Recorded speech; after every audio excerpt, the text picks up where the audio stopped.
నమస్కారం మిత్రులారా. ఈ వీడియోలో మనం క్యాన్సర్ వ్యాధికి సంబంధించి ఒక ముఖ్యమైన విషయాన్ని తెలుసుకోబోతున్నాం.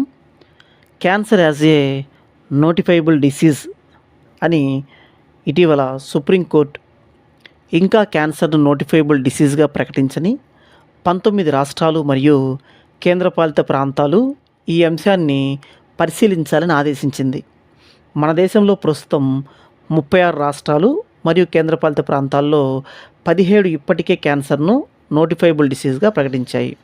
అయితే అసలు నోటిఫైబుల్ డిసీజ్ అంటే ఏమిటి? ఒక వ్యాధిని నోటిఫైబుల్గా ప్రకటిస్తే ఏమవుతుంది? క్యాన్సర్ను నోటిఫైబుల్ డిసీజ్గా ప్రకటించడం వల్ల ప్రభుత్వానికి ఎలాంటి ప్రయోజనం ఉంటుంది? ఐడిఎస్పి, ఎన్సిడిసి, ఐహెచ్ఆర్ 2005 వంటి అంశాలకు దీనితో సంబంధం ఏంటి? ఇవన్నీ మనం ఈరోజు ఎంసీక్యూస్ ద్వారా ఒక్కో ప్రశ్నను తీసుకొని సమాధానంతో పాటు సులభంగా అర్థమయ్యే విధంగా తెలుసుకుందాం. కాబట్టి ఈ వీడియోను చివరి వరకు చూడండి. ముఖ్యంగా చివరిలో మనం ఇండియాలో నోటిఫైబుల్ డిసీజెస్ వ్యవస్థ ఎందుకు డీసెంట్రలైజ్డ్ అండ్ నాన్ యూనిఫామ్గా ఉంది అనే చాలా ముఖ్యమైన పాయింట్ని కూడా తెలుసుకుందాం. మొదటి ప్రశ్నగా తీసుకుంటే నోటిఫైబుల్ డిసీజ్కి సంబంధించి క్రింది ప్రకటనలను పరిశీలించండి. మొదటిగా, నోటిఫైబుల్ డిసీజ్గా ప్రకటించిన తర్వాత సంబంధిత కేసులను ఆరోగ్య అధికారులకు నివేదించడం తప్పనిసరి అవుతుందా? రెండవ ప్రశ్న, భారతదేశంలో అన్ని రాష్ట్రాలు, కేంద్రపాలిత ప్రాంతాలకు ఒకే uniform national list of notifiable diseases ఉంది. మూడవ ఆప్షన్, రాష్ట్రాలు లేదా కేంద్రపాలిత ప్రాంతాలు తమ పరిధిలో కొన్ని వ్యాధులను నోటిఫైబుల్గా ప్రకటించగలవు. సమాధానం చూడండి. ఆప్షన్ ఏ 1 మరియు 2 మాత్రమే, ఆప్షన్ బి 1 మరియు 3 మాత్రమే, ఆప్షన్ సి 2 మరియు 3 మాత్రమే, ఆప్షన్ డి 1, 2 మరియు 3. ఆలోచించండి మిత్రులారా. సరి అయిన సమాధానము ఆప్షన్ బి 1 మరియు 3 మాత్రమే. మొదటి ప్రశ్నలో మనం నోటిఫైబుల్ డిసీజ్ అంటే ఏమిటో అర్థం చేసుకోవాలి. నోటిఫైబుల్ డిసీజ్ అంటే ప్రజా ఆరోగ్య అధికారులకు తప్పనిసరిగా నివేదించాల్సిన వ్యాధి. ఒక వ్యాధిని ప్రభుత్వం నోటిఫైబుల్ డిసీజ్గా ప్రకటించిన తర్వాత ఆ వ్యాధికి సంబంధించిన కేసులను సంబంధిత ఆరోగ్య అధికారులకు రిపోర్ట్ చేయాల్సిన బాధ్యత ఉంటుంది. కాబట్టి మొదటి ప్రకటన సరైంది. ఇక రెండవ ప్రకటన చూస్తే, భారతదేశంలో అన్ని రాష్ట్రాలు మరియు కేంద్రపాలిత ప్రాంతాలకు వర్తించే ఒకే uniform national list of notifiable diseases లేదు. వివిధ రాష్ట్రాలు తమ ప్రజా ఆరోగ్య అవసరాలకు అనుగుణంగా వేరువేరు వ్యాధులను నోటిఫైబుల్గా ప్రకటించవచ్చు. కాబట్టి రెండవ ప్రకటన తప్పు. మూడవ ప్రకటన చూస్తే, రాష్ట్రాలు మరియు కేంద్రపాలిత ప్రాంతాలు తమ పరిధిలో కొన్ని వ్యాధులను నోటిఫైబుల్ డిసీజ్గా ప్రకటించే అధికారం కలిగి ఉంటాయి. అందువలన సరైన ప్రకటనలు 1 మరియు 3 మాత్రమే.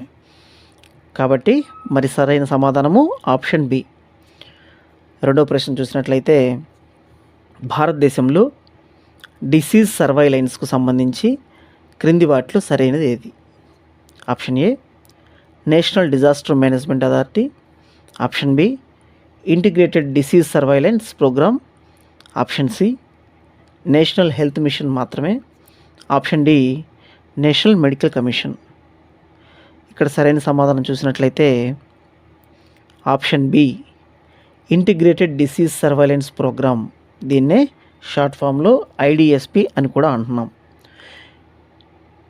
డిసీజ్ సర్వైలెన్స్ అంటే వ్యాధులు ఎక్కడ, ఎంతమందిలో, ఏ స్థాయిలో వ్యాప్తి చెందుతున్నాయో నిరంతరం గమనించడం మరియు సంబంధిత సమాచారాన్ని సేకరించడం.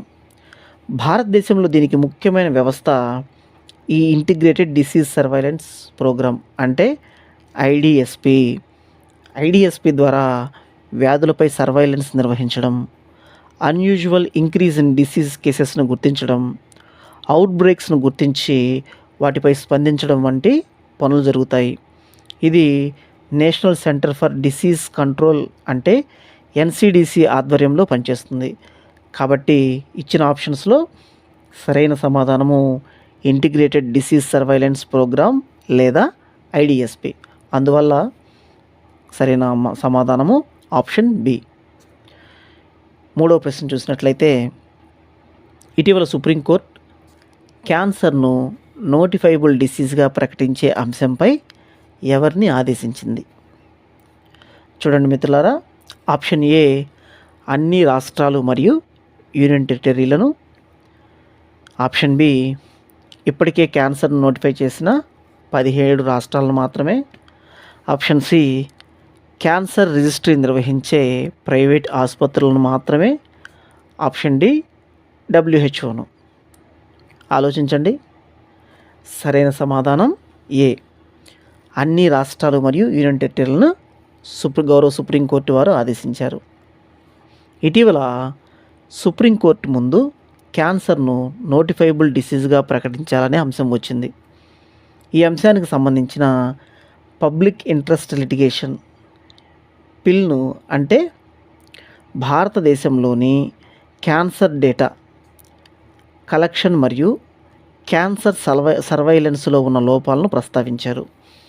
ప్రస్తుతం భారతదేశంలోని 36 రాష్ట్రాలు మరియు కేంద్రపాలిత ప్రాంతాలలో 17 ఇప్పటికే క్యాన్సర్ నోటిఫైబుల్ డిసీజ్గా ప్రకటించాయి. అయితే మిగిలిన 19 రాష్ట్రాలు మరియు కేంద్రపాలిత ప్రాంతాలు ఇంకా క్యాన్సర్ను నోటిఫైబుల్గా ప్రకటించబడలేదు. అందువల్ల ఈ మిగిలిన రాష్ట్రాలు మరియు కేంద్రపాలిత ప్రాంతాలు క్యాన్సర్ను నోటిఫైబుల్ డిసీజ్గా ప్రకటించే అంశాన్ని పరిశీలించాలని సుప్రీంకోర్టు ఆదేశించింది.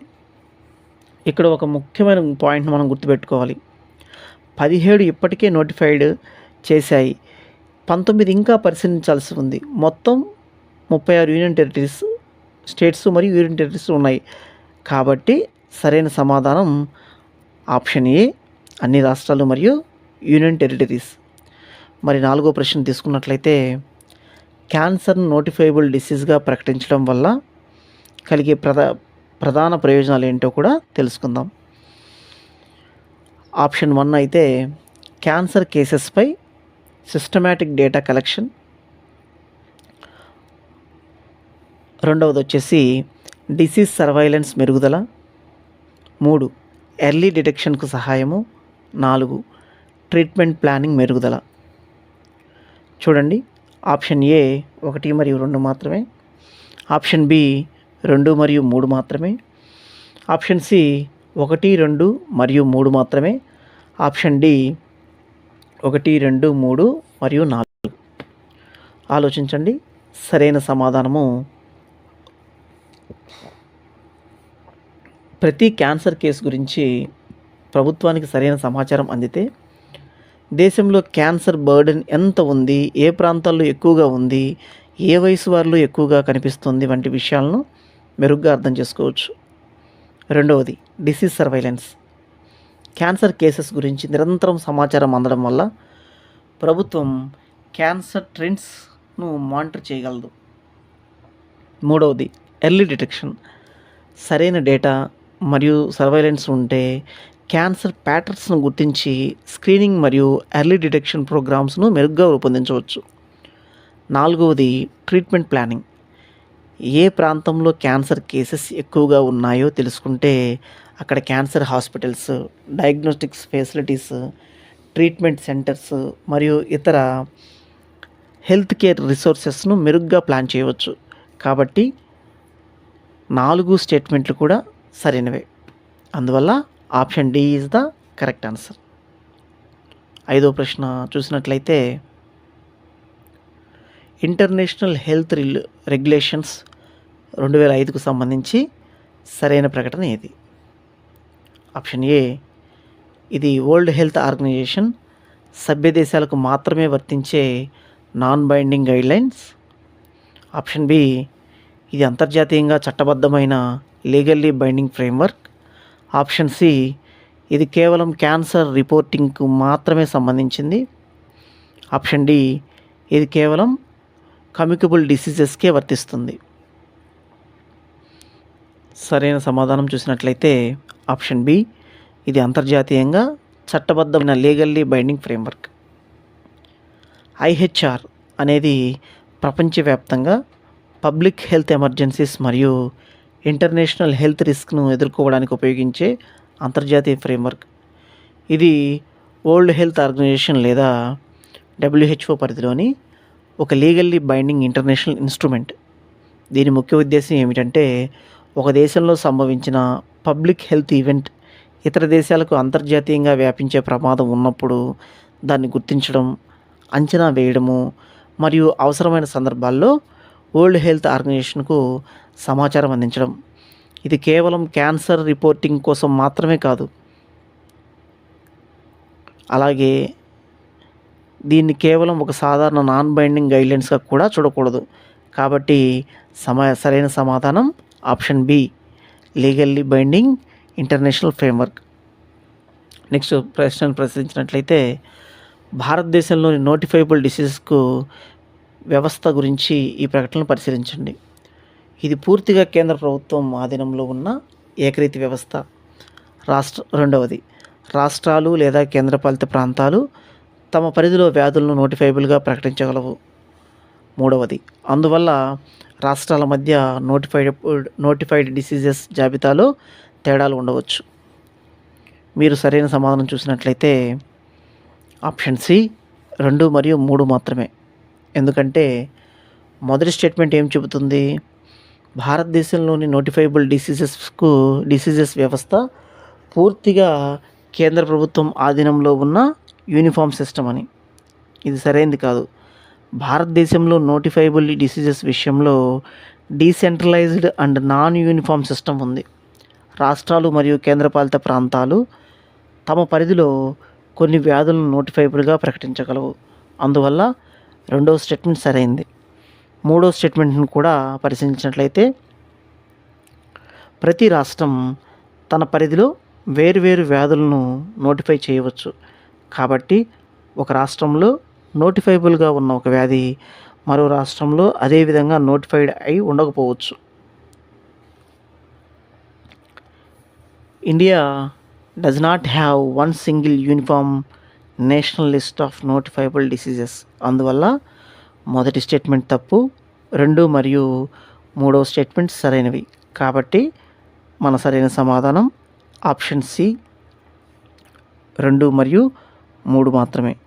ఇంతటితో మన ప్రశ్నలు పూర్తయ్యాయి. Thank you.